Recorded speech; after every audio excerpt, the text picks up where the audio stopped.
80% of Fortune 500 companies are running AI agents right now, but 97% of organizations breached through AI lacked the one thing that could have stopped it, not passwords, not firewalls, authorization.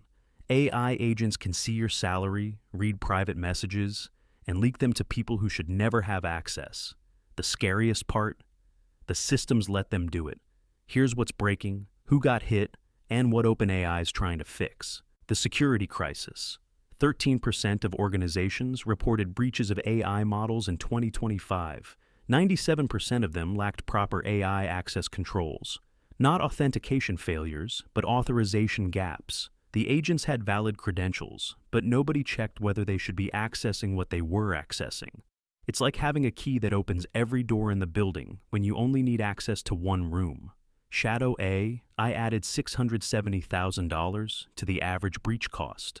Employees deploying AI tools without IT approval. But here's the thing. 63% of breached organizations had no governance policies for managing AI.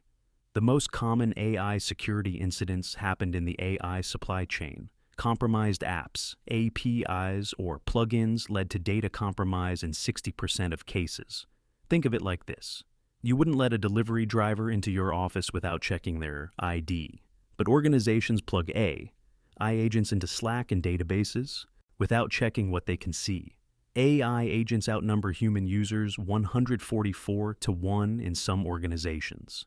80% of Fortune 500 companies now use active AI agents in production. Most authenticate using privileged credentials like the CFO's login or IT admin's account. Authorization checks happen at retrieval, but not at output.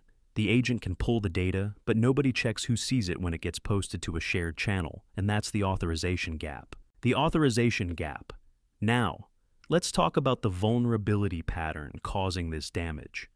On February 7, 2026, Okta published a critical warning about the AI agent authorization gap in shared workspaces. Here's how it works.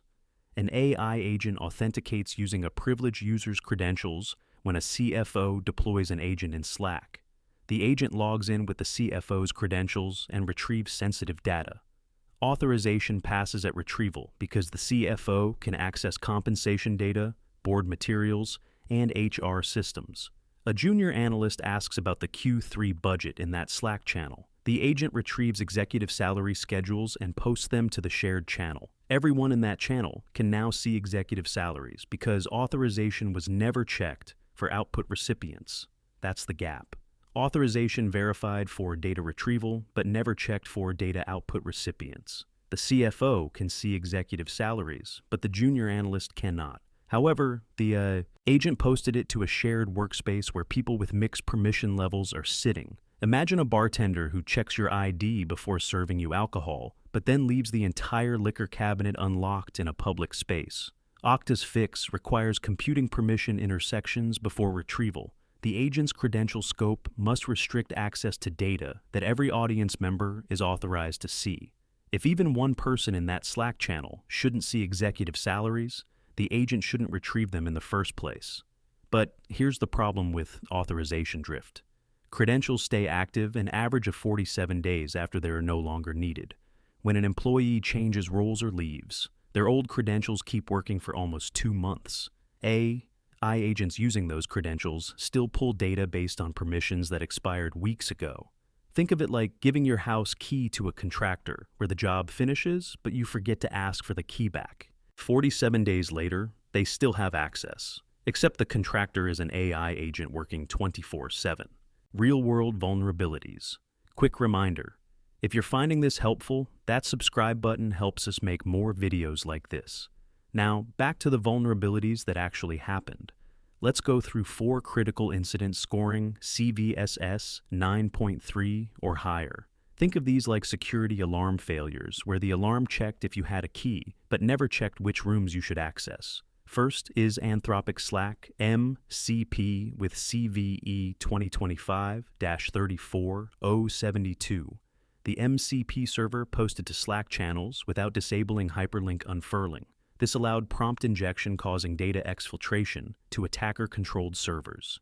Anthropic archived the vulnerable server on May 29th. Second is Microsoft 365 Copilot, also known as Echo Leak. This was a zero-click exploit requiring no user interaction. External untrusted input got flattened with trusted internal data. This allowed Copilot to access internal files and transmit contents to an attacker-controlled server. Third is ServiceNow, called Body Snatcher.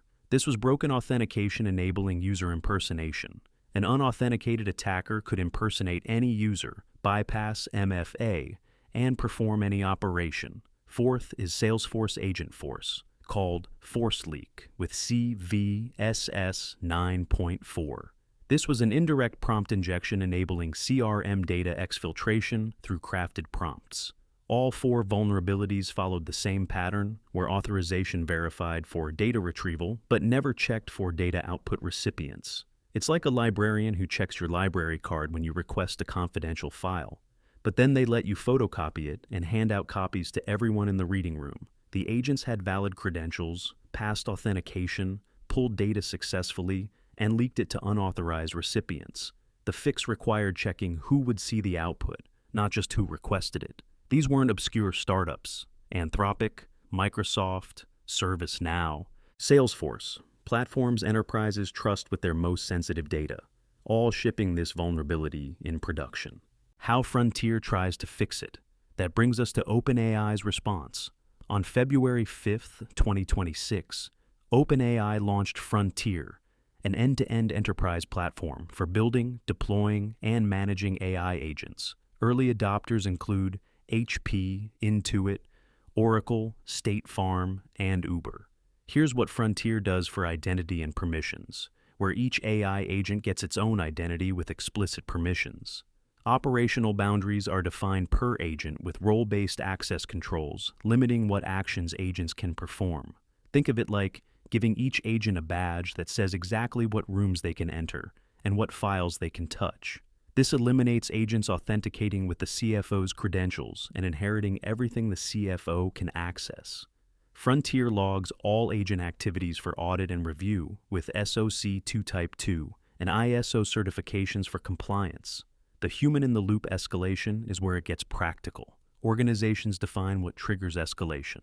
High-risk actions require human approval before proceeding. This includes when an agent tries to delete more than 100 records or send an email to more than 50 people. Frontier supports multi-vendor agents working with OpenAI agents, enterprise-built agents, and third-party agents from Google, Microsoft, and Anthropic.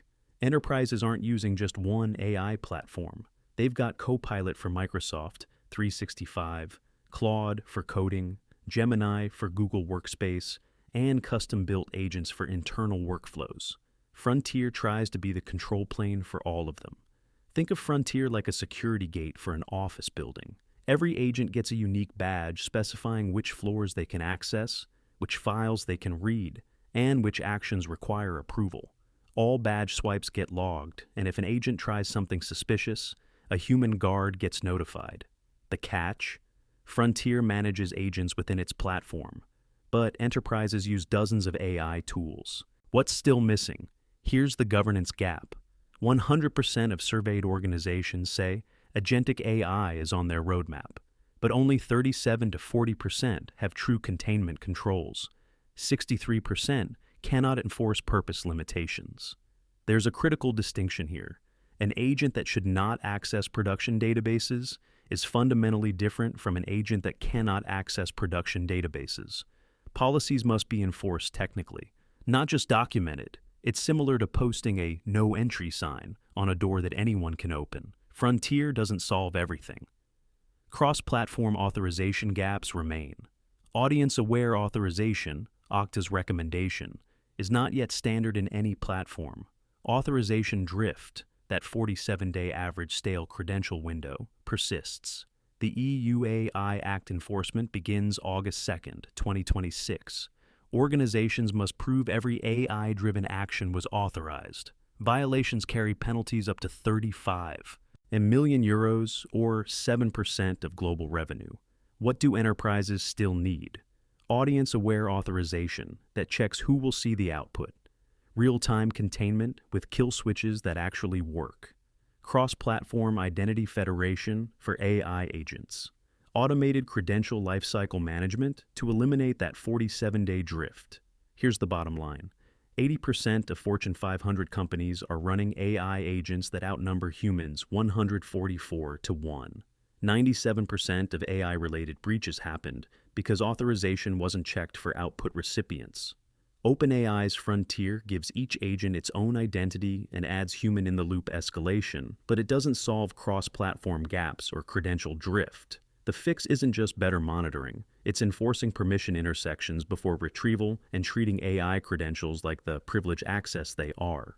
Right now, we're handing AI agents the keys to executive salaries and customer data. Then we're hoping they don't leave them in a shared Slack channel.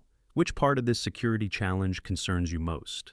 Let me know in the comments. If you want to keep learning about AI security, check out our video on prompt injection attacks. Thanks for watching.